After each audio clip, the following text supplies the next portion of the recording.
5 clés pour accepter les critiques. Tu ne sors pas assez. Franchement, celle-là, tu pouvais la sortir. Faudrait vraiment que tu bloques beaucoup plus de ballons. Ce sont des phrases qui, généralement, baissent la confiance en nous et nous fait un petit peu déjouer sur le terrain. Moi, j'ai cherché des clés sur comment garder la confiance en moi avec ce genre de critiques et comment accepter, encaisser les critiques. Franchement, c'est quelque chose de difficile pour moi et même pour beaucoup de gens. Donc, on va un petit peu parler de santé mentale. La première clé que j'ai trouvée, c'est notamment Clotilde Dussolier dans Change ma vie qui la donne, c'est qu'une critique est généralement neutre. Par exemple, dans la phrase « Tu devrais bloquer plus de ballons ». Je peux le prendre comme une critique. En effet, on considère que je ne bloque pas assez de ballons, mais je peux également le prendre comme un encouragement. En effet, tu bloques certains ballons, mais tu pourrais encore faire mieux dans certaines situations. Donc finalement, tout d'abord, ce qu'il faut dire, c'est que toute phrase est neutre et on peut choisir de le prendre comme une critique ou un encouragement. Finalement, c'est un petit peu comme un marteau qu'on nous met sur la tête et on choisit si le marteau va taper très fort ou vraiment de manière à nous faire des caresses. La deuxième clé que j'ai trouvée, c'est que une critique est formulée par quelqu'un. En effet, quand on nous assène une critique, c'est forcément quelqu'un qui nous dit quelque chose. C'est notre entraîneur, c'est un spectateur, c'est un coéquipier. Et la question qu'il faut se poser quand on nous dit qu'on ne bloque pas assez les ballons, c'est qu'est-ce que j'en pense moi?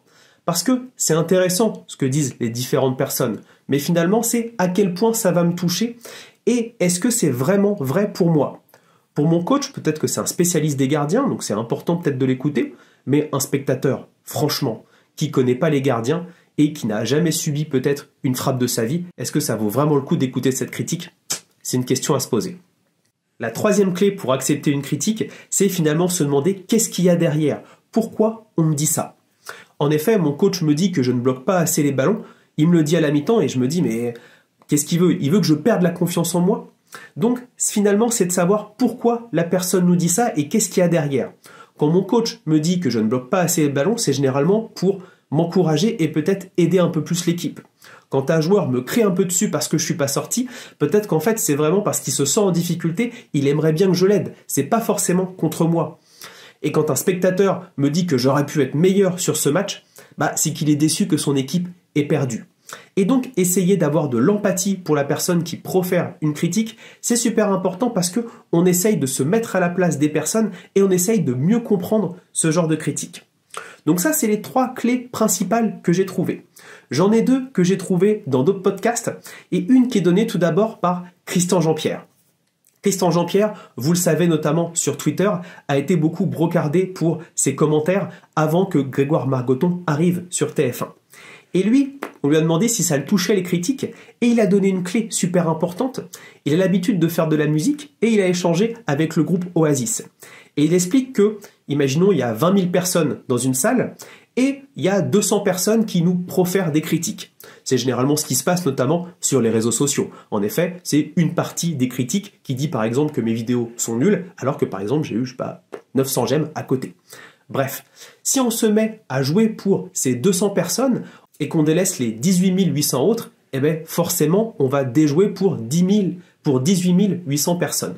Et même si le ratio était différent, par exemple dans une classe quand vous avez 35 personnes et qu'il y a 3 personnes qui vous harcèlent, si vous essayez d'être pour les 3 personnes qui vous harcèlent et pas pour vos autres copains qui sont beaucoup plus importants, franchement, vous allez vous empoisonner la vie pour rien. Donc c'est vraiment tout d'abord une belle hygiène à avoir, c'est de choisir pour qui on a envie d'être et c'est avant tout d'abord pour nous. Et enfin, la 5e clé que je vous donne, et là ça va un petit peu contre le harcèlement, quand on nous dit une chose une fois, ça va. Quand on nous dit une chose 5 fois et en criant, ça va pas. En effet, on peut accepter les critiques, mais on ne peut pas accepter la forme qui est parfois dégradante. Et donc si vous avez un coach qui n'arrête pas de vous crier dessus, qui n'arrête pas de vous répéter la même chose, voire de vous dégrader, franchement vous avez le droit, de manière non violente, de lui dire stop. C'est pas ok de me parler comme ça. Soit je change de club, soit t'arrêtes de me parler, ou je décide de changer de coach, de me mettre autre part.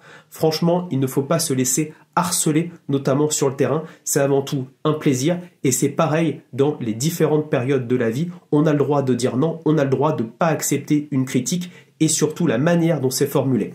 Mais évidemment, sans violence. Voilà un petit peu les clés que j'ai trouvées parce que moi aussi j'essaye de chercher sur ma santé mentale en tant que gardien, mais même en tant que personne. Donc n'hésitez pas à me mettre en commentaire si vous avez d'autres clés. C'est super important et surtout super intéressant à suivre. Prenez soin de votre santé mentale.